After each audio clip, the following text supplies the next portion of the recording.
We used money from the Sport RCT fund initially to buy some hockey equipment for the school because it was a sport that we just wanted to promote and push and raise the profile of. Historically, before the pandemic, we noticed that there were whole groups of children who weren't part of the football group or the rugby group and were pretty switched off when it came to being active at playtimes. They'd sit on benches and just have a pretty negative kind of mindset when it came to sport in general, and this was spilling over to PE lessons where we found there were children not bringing a kit, there were children who, oh sir, I don't want to do it.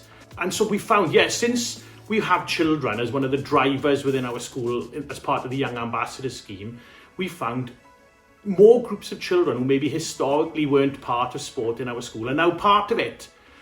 Real levels of engagement. We found little things like the sports equipment has just been looked after a lot better. The children are taking pride in it. The children are looking after it. All the storage areas are really looked after. Our ambassadors have been a real driver within the school. They've asked for funding. They've emailed the head out of hours and kind of said, can we have money for this? Can we have money for that? Can we run with this project? Can we run with that project? And so, it's been an immense success. We did a hockey club because that's what people enjoyed the most. We did a few activities to see what people liked, and we also went around classes asking what clubs they liked to start.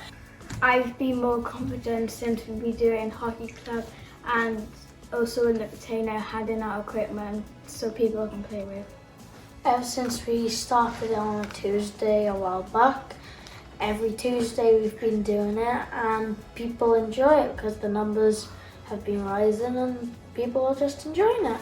Regarding the ambassadors themselves, we've seen massive growth in confidence, especially with one child who maybe historically would have hardly spoken when she was in year 4, and now she's part of year 5. She regularly presents in assemblies, and even parents have commented on how her whole demeanour about school has changed.